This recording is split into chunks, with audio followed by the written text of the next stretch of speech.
Hello, and welcome to your Fairy God Mentor. This is the show that inspires, encourages, educates, and supports expectant couples who desire to confidently navigate pregnancy, birth, and finding balance in an unbalanced world. I am Angie Taylor, the mother of 9 with 2 degrees in natural health. I'm also a birth insider, knowing the ins and outs of the birth industry and all of the good, the bad, and the ugly. I've worked with expectant couples since 2003 in a variety of roles, including birth educator, birth doula, home birth midwife, breastfeeding support, and life coaching. Sit back and enjoy hearing about all the things you never knew you never knew. Nicole Shir has her master's in industrial organizational psychology. She has studied personalities, communication, conflict resolution, leadership, and belief. She has been a parent and studied many different ways on how to communicate with children. She is an accomplished author and has published 2 books on the needs languages. Enjoy this conversation as we talk about all the things. Welcome to this episode of Your Fairy God Mentor. Today we have Nicole Shir with us, and I'm so excited to have this conversation. So, Nicole, when I introduced you, one of the things that I shared was that you have a master's in industrial organizational psychology. And I know that people are wondering, what is that? Well, I like to start off with a little bit of a joke when I say that you almost need a degree to say it or spell it. And what it is I'm going to start off a little bit more. I was doing a little business. My family is very entrepreneur, and I had done a minor in conflict resolution, a minor in business, and I could also go with my bachelor's into some medical stuff, and I wanted some fluid, being fluid. And my other part of my family were teachers, and they had done, some great work around disabilities and just all these great things. And I had said, I really like the business world, but I don't like how rigid the business world is. I want to do impact if I'm doing business. And so it was a very psychology-based business and leadership. And I said, this is where I'm wanting to go. And the psychology aspect of it, there's so much diversity, and diversity is where we're needing to go. It's where we're wanting to be fluid. And that's kind of how I started developing the personality model that I'm working on. And we're really needing to raise this next generation. They are so big on personality and diversity. They are seeing that where we're going, where we've been going, we need to switch. That's why we're having a lot of the problems we're having in our economy right now. Our economy needs to change. And that's why we're struggling. And, we were talking when we first met, that very, very interesting things we were talking about, because what you're doing is leading to our workplace.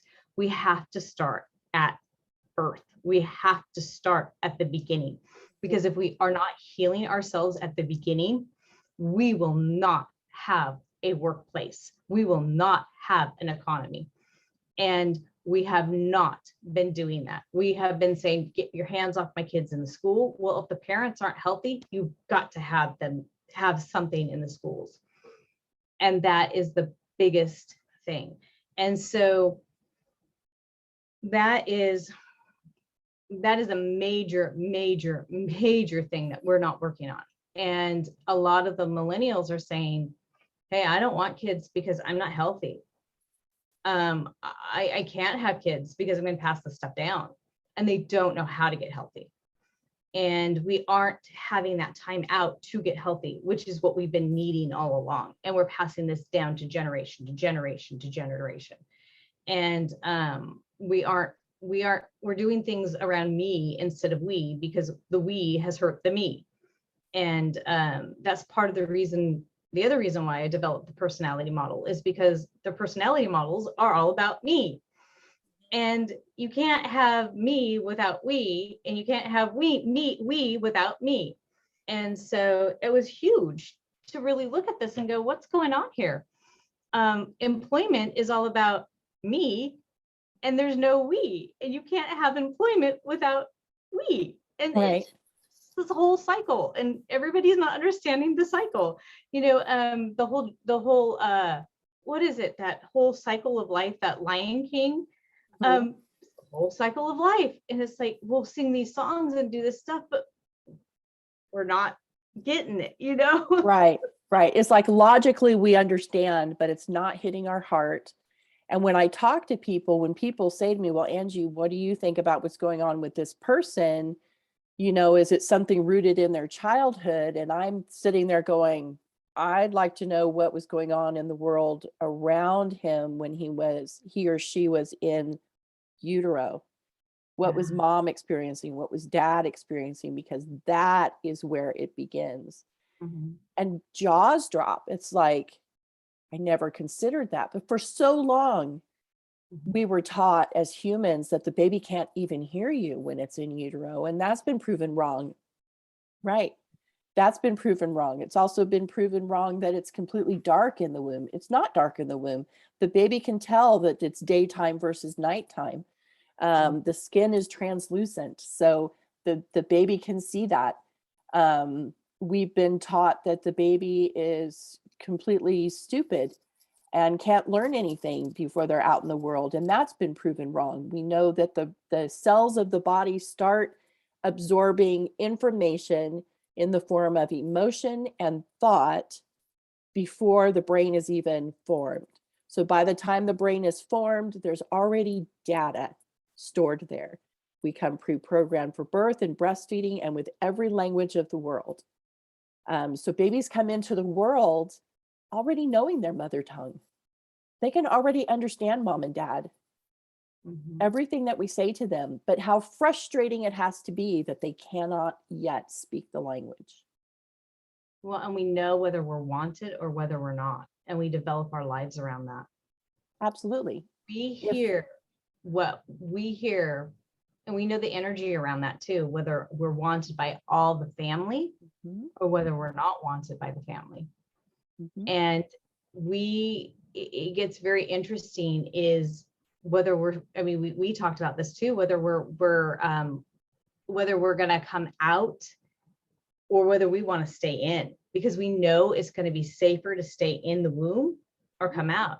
And that's going to affect how we function in our school life, how we function in community, and how eventually we're going to function in the workplace. That's going to affect our learning styles. That's going to affect our communication. And one of the things that we're seeing in our society that is huge is we're seeing more and more unhealthy people reproduce and less healthy people reproduce, because the healthier people are saying, I don't know how to function. I don't know how to maneuver this. Right. Because they're not getting healthier, because they're not being given those skills, because they're being thrown into the workplace. And another thing we're really taught is fear and scarcity instead of the abundance mindset, meaning that if we take this time off to get healthy, more will come. And how to function in our gifts and talents and work together as a collective so that we can produce more. Because if we produce more and we work together with our gifts and talents, we can make more, we can do more together. I know people who love to clean homes, and I'm sitting there thinking, what's wrong with you? I hate saying that, but they are so gifted and talented at cleaning homes. And I look at them and I go, oh, wow. But for me, I am so gifted and talented at finding resources. And if I could combine with someone who could, clean homes, and I could be resourceful, my gosh, what could we do? Right. Or people who can grow vegetables. Oh my gosh.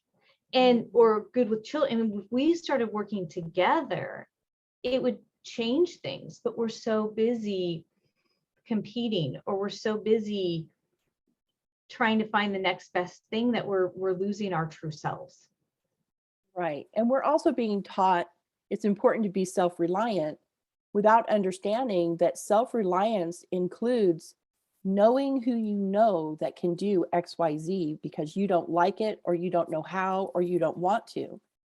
So that's part of self-reliance as well, is knowing who are your resource people, who can you gather together, who can either teach you or are willing to do it for you as a barter system for something that you are able to do for them that they do not want to do for themselves.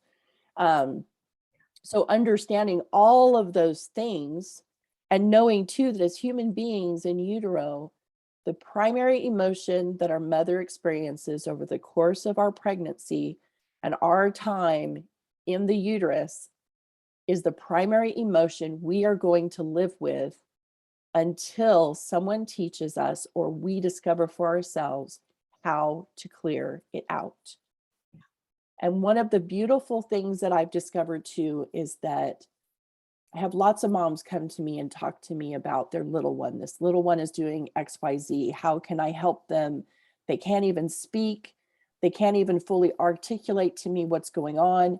And I ask the mother, what's going on in your life? And she's always a little bit shocked. Well, what does what's going on in my life have to do with them? Well, human beings are 100% empathic for the first few years of life. They feel everything from everyone. So if mom is in turmoil, the little one's going to be in turmoil. And when I help to clear out the mom, all of a sudden, everything is right with the child. Exactly. And they're just amazed by that. And I'm like, but you're interconnected from conception with your children. And the other thing is not only that, but as they get older, people speak who they are, what their intention is, and you have to listen. Your children will tell you what they're thinking and what they're feeling. You just haven't learned how to listen. And they will also tell you their identity. Because have you ever, I mean, I remember when my son was little and I knew exactly who he was when he came out of the womb. I picked him up pretty quickly. I know exactly who my niece and nephew are. And they're 6, 7. I know exactly who my other niece was. You can pick up who your kids are pretty quickly by the time they're about 2 years old. Their personalities come out very quickly and they do not change. No, and that's one of the other things why when I wrote my parenting book is we as people expect people to be just like us. And we don't understand different personalities, and we start to wound people because we start to expect them to be like us, and we start to try and mold them. And when you mold someone to be something they're not, you are going to really extremely wound them. And that is a problem we're also having in our society, is we're trying to, instead of allow people to be who they are, we're trying to make them be something they're not. And this is where we're having a lot of crisis and problems, is because we're not looking at people's gifts and talents, and we'll use people instead of barter. Because we're so desperate and we so need it, and we're not knowing how to belong because we're not balanced within ourselves, because we don't understand the differences. And that it's like we'll watch Sesame Street, but we won't absorb it. You know, one of these things is not like the other. And we're like, yeah, and that's good. Let that be. And I recently I explained this model to a 5th grader. And I did this with my stepdad too, because we're different. So there's 4, there's right, important, control, and value. And we're 2 out of the 4. And a control person, if they don't have important with them, they like their environment a certain way, and they don't like to be seen in that environment. They like to control that environment. And I'm important, and I'm always the center of attention. And when you're with a control value and an important value, that important person is just they're kind of more of a dingy, not in a bad way, but just kind of like in their own little world. And And I was with a fifth grader who's a control value, and her father's an important value like me. And he's kind of like, almost like, hi, everybody, I'm whistling and just enjoying my life. And she's like, oh my God, my dad's always embarrassing me. And I do this to my stepdad because he's a control value. I'm an important value. So we had a crucial conversation. I said, I'm always going to draw attention to myself. It's always going to embarrass you because you're like, oh my God, what did you just say? What did you just do? You're always going to want to control the environment and not have attention drawn to you. We need to figure out a compromise. How can we make this work? And he was like, oh my gosh, I understand your personality type. You understand mine. How can we work together? If he had had this model when I was a teenager, he wouldn't have been trying to kill me. Right. And that's where understanding each other and being healthy and having these healthy communications and understanding your kids is crucial. But you can't get there unless you're doing what you're doing first, unless you're doing the aroma and getting yourself balanced, because you cannot see past yourself. Right. Right. And you have to be willing, you also have to be willing to step back and allow that other person to be who they are. Right. Yeah. And to acknowledge that and accept that. I know that's one of the shifts my husband and I have recently made. We have had kids express themselves to us in ways that in the past we would have been, oh, that's totally disrespectful. You don't get to talk to me like that. But instead, we heard them, we acknowledged what they were saying, we acknowledged to them how we were feeling in that moment. We feel like that was very rude and disrespectful, but we are also very grateful that you feel safe to be able to say those words in whatever language you need to use, whatever emotion you need to use to get your point across. So now we can sit down and we can figure out how to travel from this point forward. Acknowledging their age, acknowledging what stage they're in, how close are they to wanting to move out, that they're wanting boundaries pushed back out or they're needing boundaries drawn in, just being able to really hear that in what they're saying to us, regardless of their tone, regardless of their words, regardless of how it's leaving us feeling. And that's so important for parents to do.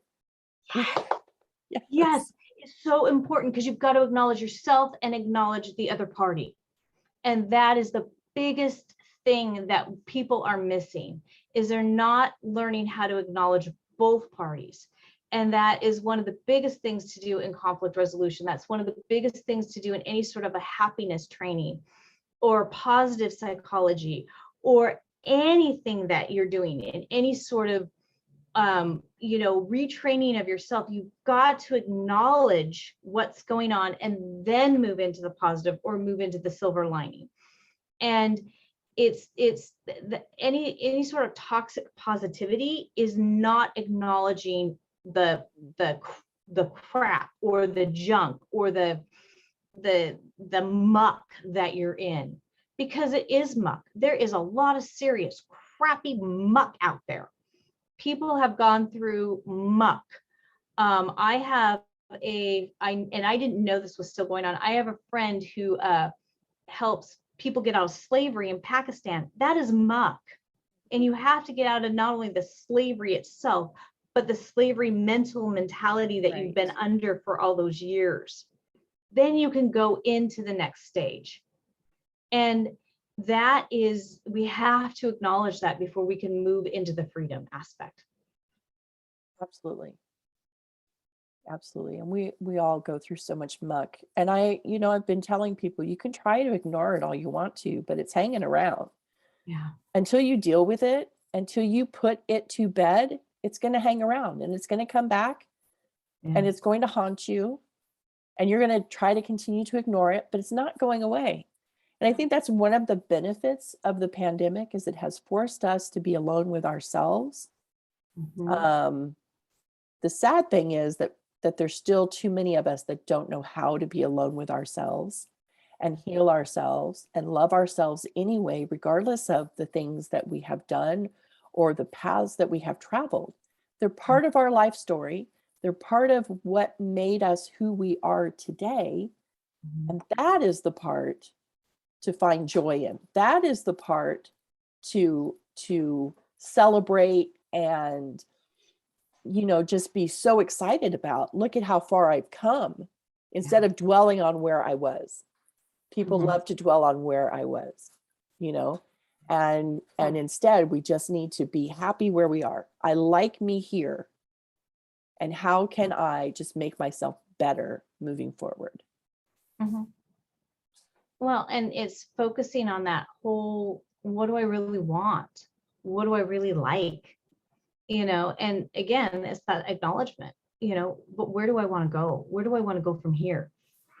And I mean, and I think we talked a little bit about this. I grew up in a very traumatic home, and I mean, extremely traumatic. And we grew up back in the day when there was no Me Too movement, you know, where it was women were, if you were in a domestic violence situation, what did you do wrong? If you were raped, and it still is to some degree, that rape culture, you know, we still hear the whole, I was in a conflict resolution, a meeting, or a woman was doing a conflict resolution through my alumni college. And she talks about that people still to this day say, oh, you know, we get a lot of reports of false rapes. Well, you know, there's like almost 0%. And that's a bunch of crap. Women aren't going to report false rapes. They just don't. They're not going to go through that. Right. If anything, they're not going to report at all because they're going to think that they're going to be ignored. Right. Yeah, because of that. And so we grew up in that, and it's been very marginalized. We've been very marginalized, and there's been a lot of healing that we've had to go through, and that whole thing has been a transition. I don't know where I was going with this. My whole thought got lost, but I think a lot of it is we've had to do a lot of healing around that in our generational line as women. And it's been very challenging as women to have to give that voice. And I think we were talking about the last time about men and how that's also affected them to not know where to stand, to not know how to treat us, and how as women to respond. How are we supposed to be in this? And we're revamping ourselves, and where are we supposed to stand? Because there is a place of respect for us and a respect for there comes down to, there's just a bottom line of respect for humanity. And how do we heal? And it goes back into our DNA. And when we as women haven't been respected, then how can men be respected? Because men are made up of us and we're made up of them. Right. And acknowledging who we are from even a DNA standpoint. Yeah. You know, telling a man you're not supposed to be her knight in shining armor is asking him to act contrary to his DNA. Exactly. It is part of his DNA, whether we want to be okay with that or not isn't the issue. It's a fact.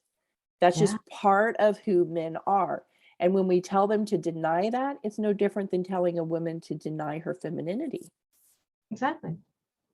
Now, finding balance within that is what's important. Absolutely. It's finding balance within your identity. It's like, and that's like the personality model I talk about. I have importance. Now, that means that I'm going to walk in a room and I'm going to draw attention to myself. I automatically know that, but how do I find balance within that? Because if I overtake everything, then I'm not balanced. Just like a control person, they're going to control, but if they overdo it, or a right person, they're going to want to be right. If they overdo it, a value person is always going to be looking for the cost benefit. They're always going to be like almost, you know, but if they overdo it, so how do you find that balance? And I think that is the biggest thing. And it's always about balance. How do you find balance within your DNA? How do you heal your DNA? And that's the biggest thing, because you want to follow your destiny. Everybody has a destiny. Yep. And we have to find that destiny. And some of us want to reject that destiny. That was me early last year. I was just trying to walk away from the whole birth side of me and everything that I knew with birth, and just be a life coach. And it was gnawing at me, and I just didn't feel like I was whole. I felt like something was missing, until I gathered a group of friends and I said, okay, I think that my business is missing something, and I think this is what it's missing. And we had an hour-long conversation, and they ripped my website apart in a good way, and listened to me talk from my heart about where I am as a human being in regards to human beings coming into the world. That my ultimate vision is that all tiny humans come into the world knowing that they are wanted, loved, respected, and safe with all other human beings. And isn't that what all of us want? All of us want to know we are wanted, loved, respected, and safe with all other human beings at all times. Yeah. And that's scary. It is scary. Oh my gosh, that's a huge responsibility. That would scare the crap out of me. I can understand why you'd want to run. Yeah. Well, and I've looked into the eyes of those tiny humans who come into the world knowing that they are wanted, loved, respected, and safe, in that environment. And their eyes just pierce you to your core.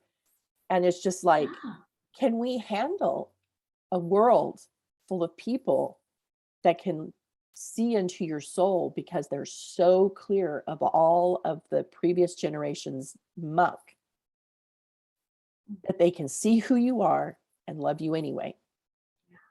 Are we ready for that? I think that that's part of the chaos that's going on in the world, is to get us to where we should be by now, but we haven't gotten there yet, to get us to a point where we can truly see each other for who we are and love each other anyway. Yeah. And that is one of the hardest things to do, is see each other for who we are and love each other anyway. Because what happens is our fear comes in. Am I going to be hurt? Right. Am I going to be hurt? What happens? What happens to me? Right. Because the memories of all those other hurts start coming in. Yep. And that question of, am I allowing myself to be a doormat again? Am I just people pleasing? All of that stuff. But if we're truly healed from it, if there's no longer an emotional charge from it, it's much easier to do. But we don't come into the world knowing how to heal ourselves, how to keep ourselves clean. Our parents really have no guides on how to help their tiny humans emotionally. Emotions have been a taboo conversation almost since the beginning of time. But it turns out that, if a husband and wife want to have a truly intimate relationship, they have to be willing to bare their souls, and that includes their emotional state, how they're feeling about everything, and understand that's part of their relationship. And being able to take responsibility for how you're feeling instead of putting it on the other person. Well, you made me feel XYZ, when it was actually their actions. So making sure that they know, when you did this, I felt this. And so we need to figure out how to bridge this gap and how to fully understand each other. I'm married to an engineer, and they think completely different than the rest of the world. And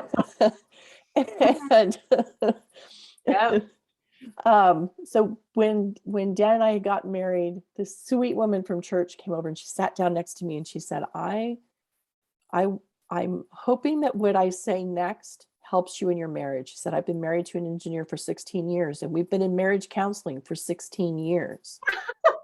And she said, the most important advice and counsel I can give you is that engineers are always looking for data.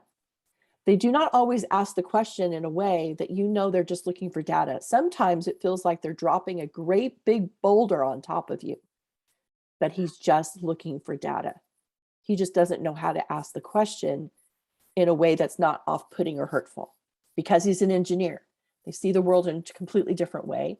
And so they ask questions in a completely different way, but they're just gathering data. And And that conversation is why I'm still married 22 years later, because I was aware of that from the beginning. And there have been times where he has asked me something and it has hurt my heart. But I just remember in my head, he's just gathering data in the only way that he knows how, by asking questions. Mm-hmm. And his intention was not to harm. Mm-hmm. And so when we can get to that mindset, that way of thinking with each other, that they've asked a question, seeking data, not seeking to hurt us. Yeah. How would the world change if we could all get to that point? Mm-hmm. Well, and that reminds me of something that I read. And I've always thought about this, and this is, and I'm not trying to get religious on anybody when I say this. This is a statement. Jesus said, "The enemy came for me and had nothing in me." And I thought about that. When something comes for you and there's no negative energy, there's nothing they can do. That's no negative energy. There's nothing that can affect you. It's not that you're a robot. It's that that's not a negative energy that they can combat with you. They can't fight with you because there's nothing there. Because like what you just said, you understand, you're coming from a place of understanding. You're not coming from a place of, oh, they're coming to hurt me, because you've released that perception. You've released that negative energy that they can fight with. You can release that, I'm going to get harmed, release that fear. You're coming from a place of love. And I think that deepens that perspective. If I'm coming from a place of I'm loved, they're loved, and how am I loving myself in this moment, and how am I loving the other person in this moment, it changes the dynamics. And it's stepping back and asking that question. And a lot of people will go, well, how do you apply that? Like in the workplace, or how do you apply that in the school, or how do you apply that? Because then you're going, you got to be careful of those boundaries. But love is not a place of inappropriateness. Love is a place of a genuineness. Love is a place of where you're actually coming. It's quite appropriate because you're looking at it from a place of care. You can switch the word to a place of care, a place of compassion, a place of empathy. Right. Well, as you were talking, I was thinking, all the times my kids have come to me and have told me, well, so-and-so did this to me. And I'm like, okay, so you're letting them push your buttons and you're getting upset. What else could you do? How else could you respond? Because they're pushing that button because they know you're going to get upset. So what if you didn't get upset? What if you just shrugged it off? What if it was no big deal? But Mom, am I supposed to ignore the way that I'm feeling? No. Acknowledge it. Examine it. Where is it coming from? Why did it hurt you? Why did you feel that way? Have that conversation with them. And unfortunately they're not mature enough to feel comfortable having that conversation, right? So then it's Mom, you're just ignoring me. You're just making fun of me. No, I'm trying to teach you something that is so important. And if you learn it now as a teenager, it will serve you in a massive way as an adult, everywhere you go, and in every relationship you ever experience. So how do we teach our kids that, Nicole? How do we get them to that place so that they can go out into the world and start being the ripple effect?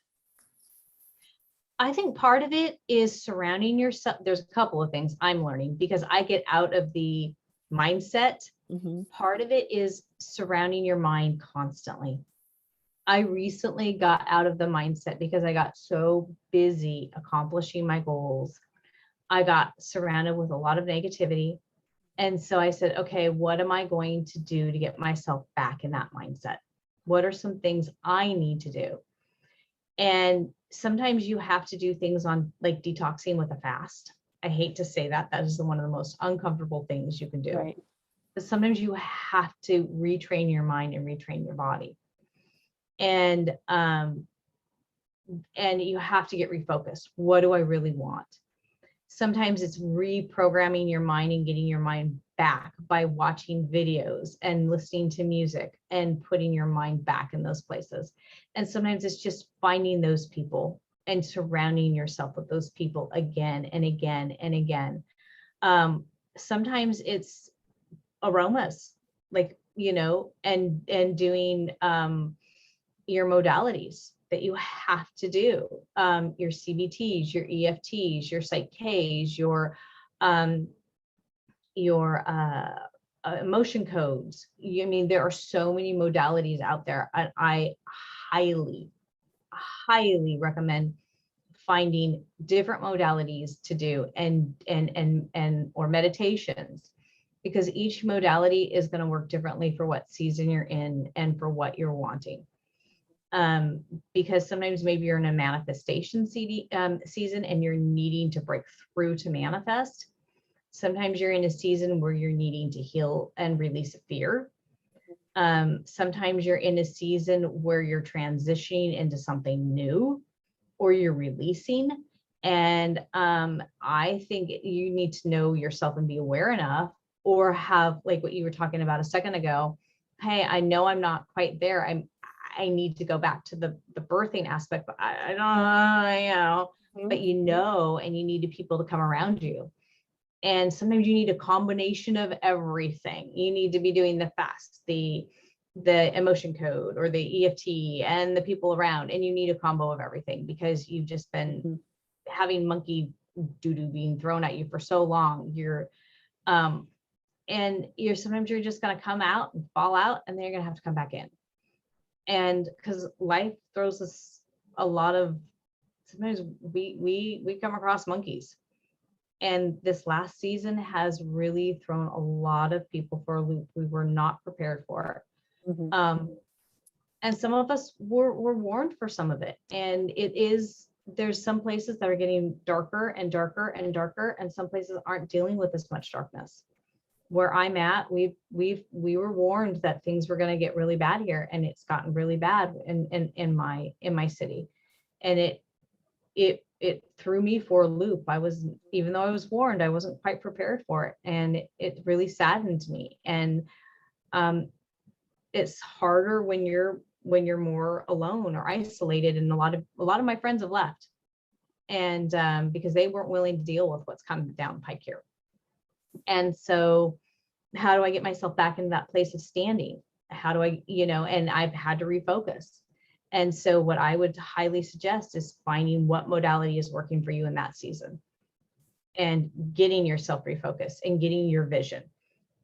And one of the things that is the biggest things that I am learning, that I really want more than anything, is I want to be so one with unconditional love, perfect love, the source of all love, whatever you want to call that, perfect love that vibrates love, that no matter what you see is love, where it honors, it is full of wisdom, is full of mercy, full of understanding, kindness. That's that love that you just, that it is just, it vibrates, that I'm willing to do anything to be that love, that forgiveness, that place of where you forgive others and you forgive yourself, and you just walk in that place in total, that I can't fully describe it, that I'm willing to do anything. And if I fall out of that place, I'm willing to do whatever it takes to come back there. And that's where my goal is, no matter how that happens, no matter how I find it. And that has always been my place. And if I get into a place of leadership, that's how I want to lead, because I've seen way too many people lead from a place of power, where it's about self. I don't want to lead where it's all about others. I don't want to lead where it's all about self. That's imbalanced. Either way, it needs to be about a place of unity, where it's about all of us together. It's about honoring all of us. It's about honoring that the source of love, because that is part of it. It's about the whole. And that's how I personally feel. I love that, because each one of us needs to get to that place of understanding it's about all of us. One of the things that I do, and I don't know how I do it, but women will tell me all the time, why can't you be my mama? I had a woman tell me that yesterday. You know me better than my mom does. But having the ability to help people understand where the other person, I'm not even part of the equation, but they come to me and they share with me what has happened, and having the ability to show them where this other person may be coming from, and remembering that there's not a single one of us walking the planet who has not experienced trauma of some kind.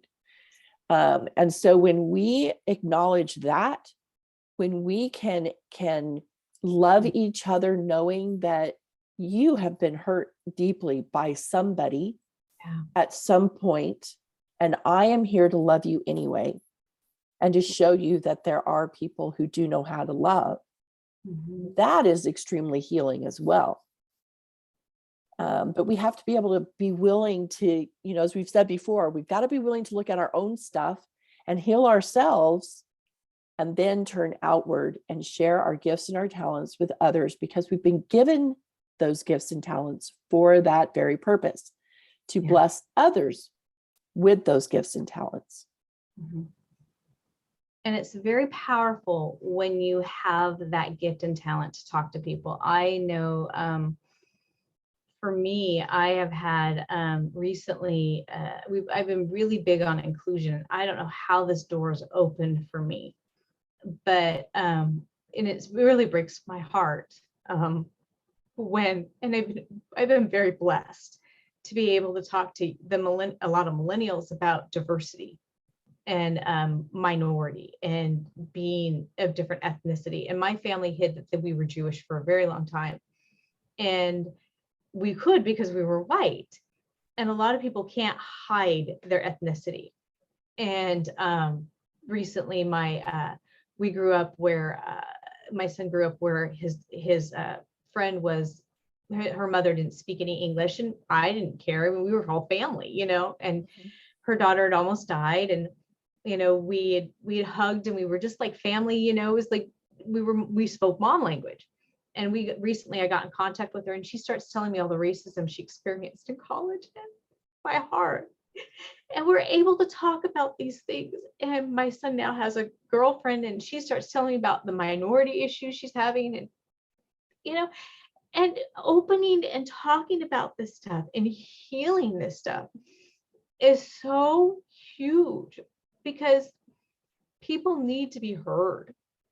People need that to be able to speak that stuff and not be told is not okay. They need to not stay stuck there.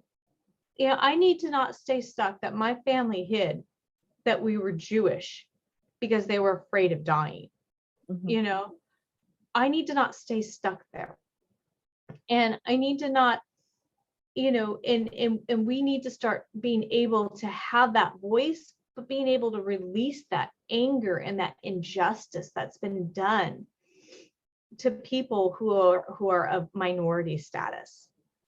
And that is also one of the other reasons why I went into industrial organizational psychology, is because I have a learning disability. My aunt, and I think they would call it nowadays high functioning autism. And I have watched people with disabilities get the really crappy end of the stick in workplace situations. They have a 2 to 3 times higher unemployment rate, and they are treated so poorly. And I am so tired of that minority status and not getting, and they are so capable, and there's so many things, but because people don't understand ableism. And my heart is really to bring healing and show that there's so much out there for everybody. It doesn't matter your race. It doesn't matter your gender. And it doesn't matter your disability. And there's is ability within context, and everybody has ability within context. And we need to give voices so people can heal, so they can go into their destiny and do amazing things. Because when we all are a piece of that puzzle and we all put that puzzle together, it is a beautiful picture.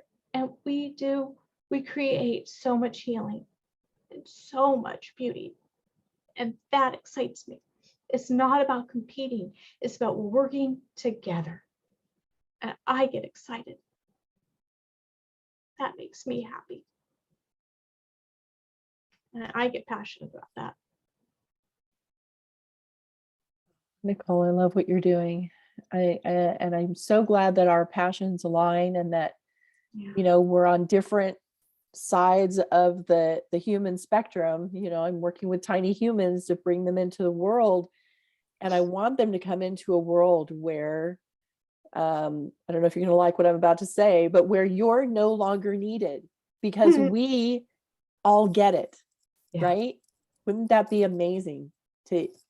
I've always told all of my clients, my job, even as a midwife, is to teach you so much about the human body and how it functions, and giving birth, that you can give birth in the middle of a field without me. I'm not required in order for it to happen. And that's where we all need to get.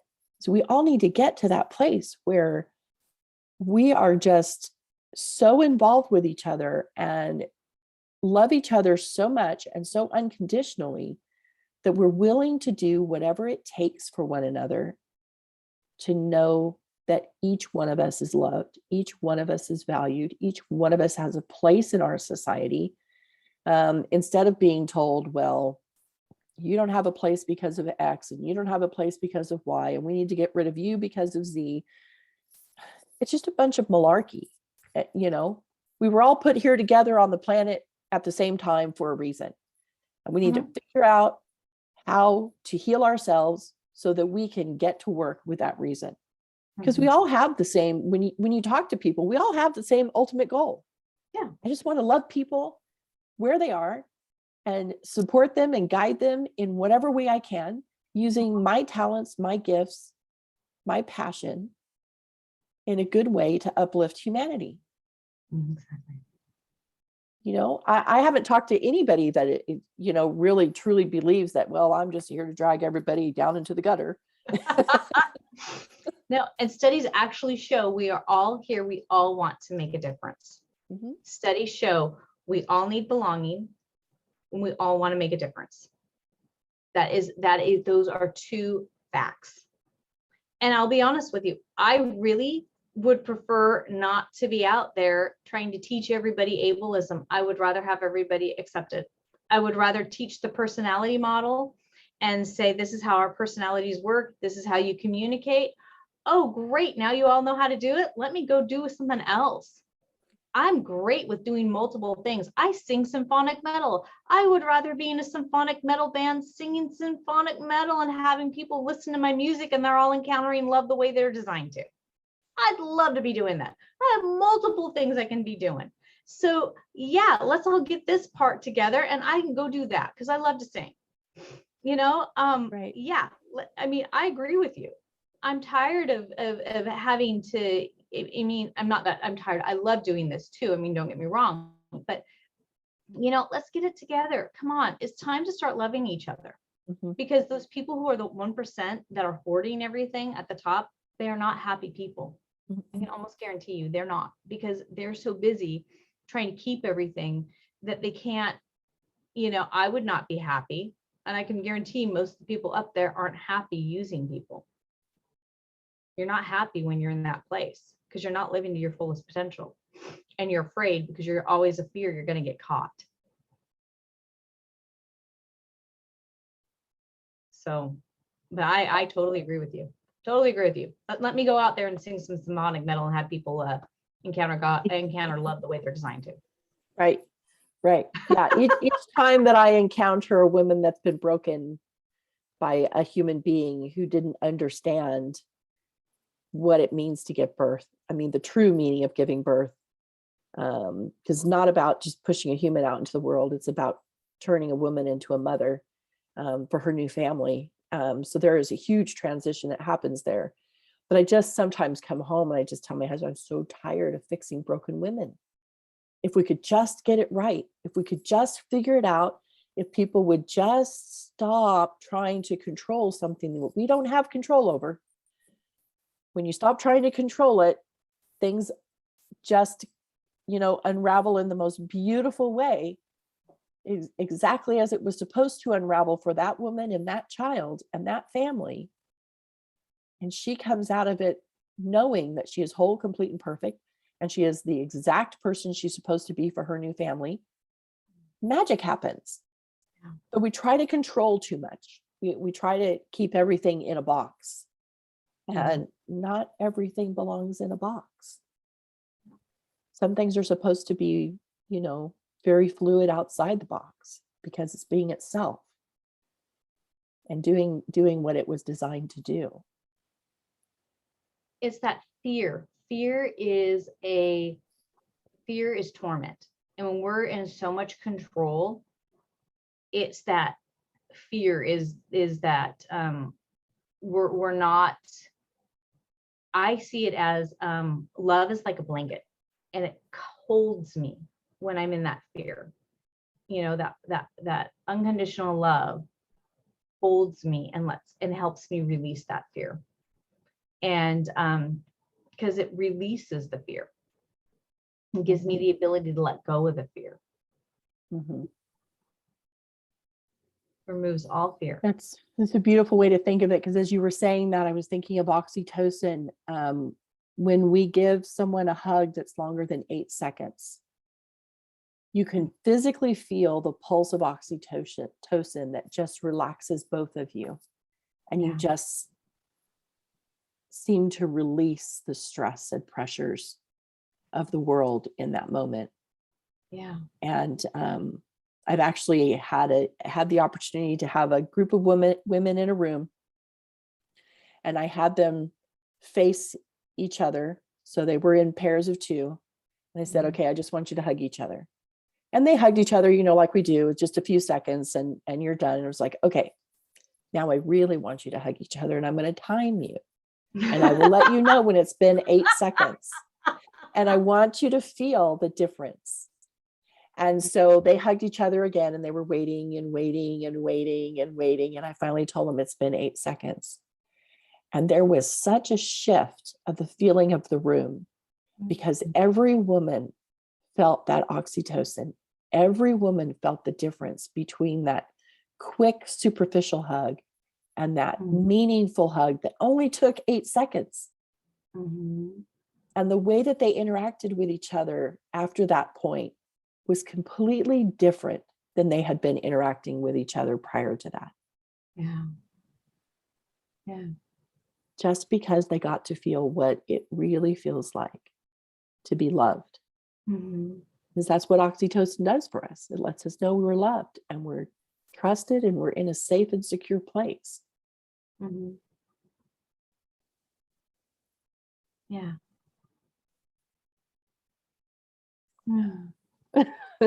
You and I are just sitting here just dreaming about the world we want to create.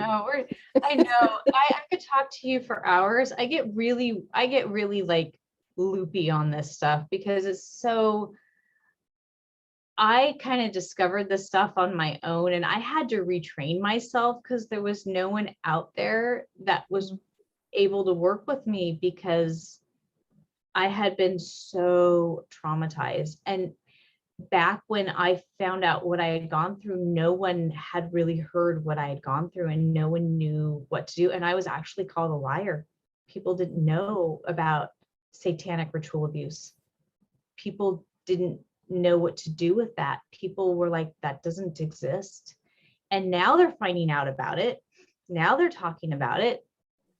But back then they're like, no, that doesn't really happen. And I'm like, I have memories, a few memories here and there. And they're like, no, that doesn't really, people over-report sexual abuse. Really? You think I'm making this up? Wow. Oh yeah. And I'm like, why would I make this up? you know, and then later, you know, the whole Catholic stuff came out, and I'm like, yeah, my grandpa was hanging out with some of the priests and stuff like that, and you know, and some of the stuff, yeah. And so, you know, you kind of go, huh. And not that Catholics are bad. I mean, there's some amazing Catholics out there. I've gone to some Catholic meditation places that have been fabulous, and I was in a Catholic meditation group with some amazing ladies. I mean, very fabulous, wonderful women. But you know, things happen, and there are bad people, or people, not bad people. There are people who make poor choices everywhere. Yeah. So, you know, but I've learned never. I don't care if I've had people say, you hurt me in a past life, and I've gone, oh, I'm sorry I did that. Do you want to heal that? You know, I just let people believe what they want to believe, and walk them through it. But it took me a longer journey because no one was there, and I had to figure all this stuff out on my own. So when you're helping people through this, they're very fortunate, because it took a lot of time, and now we're starting to get people out there who are working with this and understand this, but they're pioneers. I mean, you're a pioneer because it's just starting to come out, and there weren't a lot of people back in the early 2000s doing this. And you know, there still aren't a lot. It still can be challenging to find people doing this kind of work. Yeah, I agree. And we need to, this podcast will help spread that word that, you know, we need more people understanding the significance of the spiritual, emotional side of the human being, and how it significantly impacts the mental, physical side of the human being. And, you know, that these things need to be healed. The biggest mantra in the birth world is, well, healthy mother, healthy baby. And to most people, that just means no one died. And they don't understand that if a mom is leaving her birth experience and she is feeling as though she was sexually assaulted, this is not a healthy mother. And because the mother and child are so emotionally and hormonally intertwined with one another, it means this is also not a healthy baby. So we have got to have ways of helping them work through whatever happened during the birth process, in order to be able to say, this is truly a healthy mother and her healthy baby. Well, and like you talked about, it's not just the birth process, it's through the whole pregnancy, because that whole pregnancy affects that child and through their adult life. Because if that woman is in a sort of domestic violence situation or stress, that mother may not have a miscarriage, but there's still things that are left over in her womb. There are things that can happen for the next baby or that can come if the mother has a death with the baby and there's a child there in the room, or that the mother has a birth with children and she has children in the house and she's birthing a baby in the house, that can affect how the children, when they get older, are going to have their babies. And there's so many factors involved. Really, not just one little coin piece. I mean, we talked about that because, like, my mother had a baby in the house and how that affected me. And I'm like, babies don't come out that way.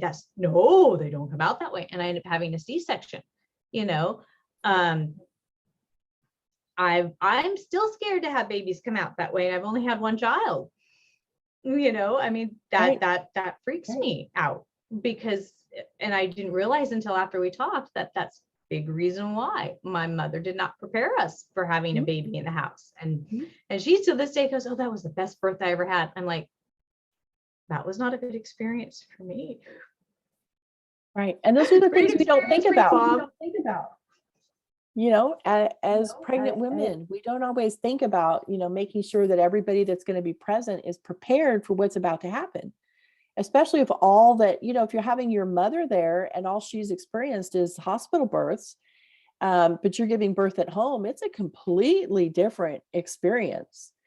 And so it's really important to prepare people for what they're going to witness, because it's completely different than just going through the motions and following what the doctor tells you to do and being on an epidural and whether a woman has a C-section or not.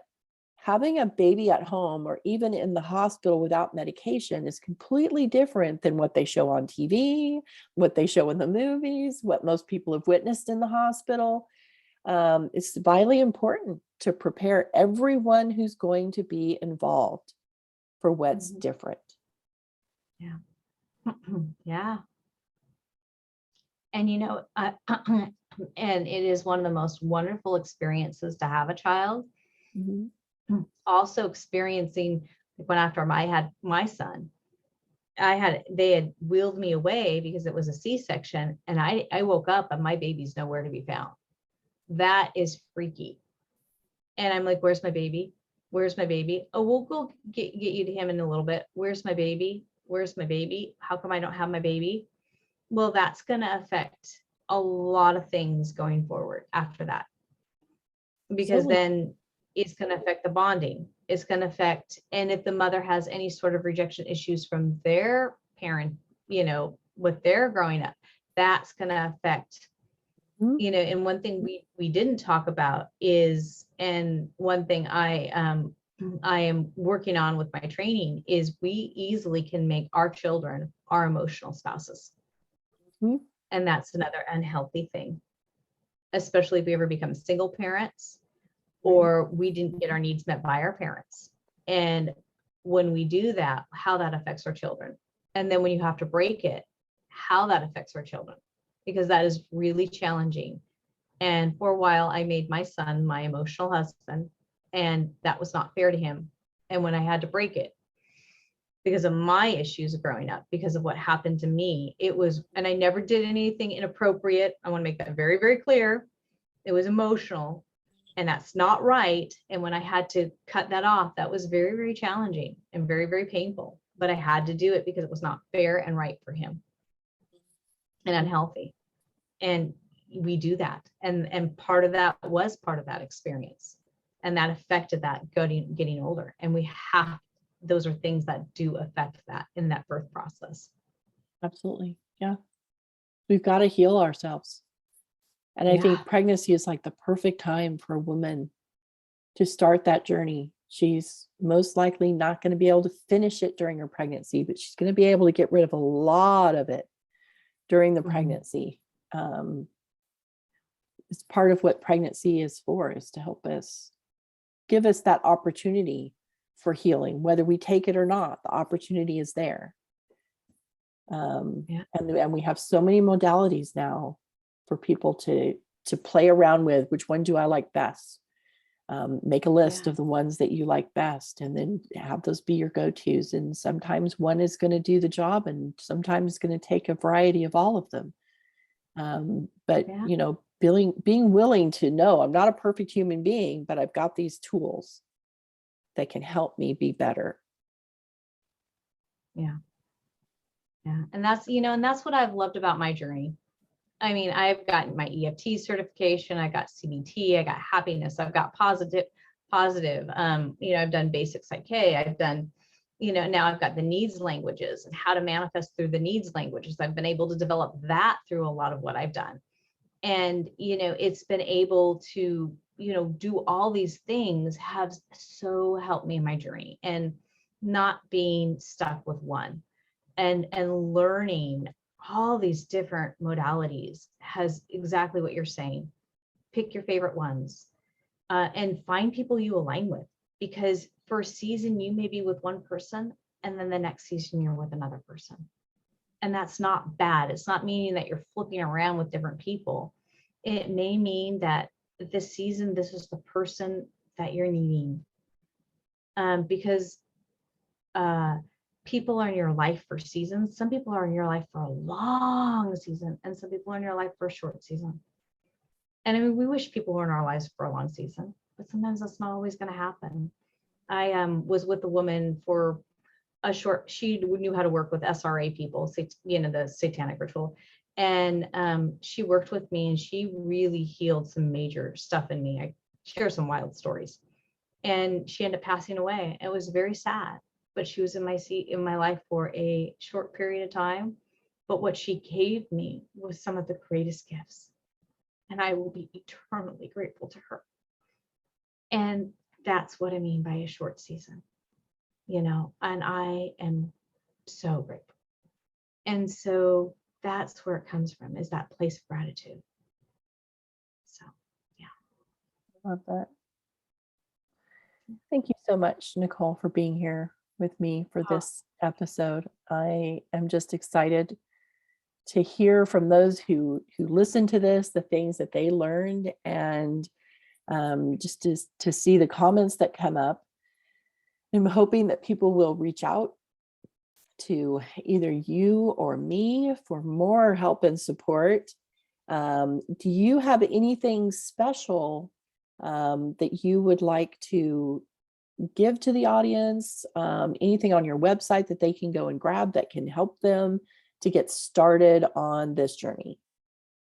Well, right now on Amazon, I am having the needs language, bringing balance and belonging in dating. The Kindle version is for unlimited people, is free.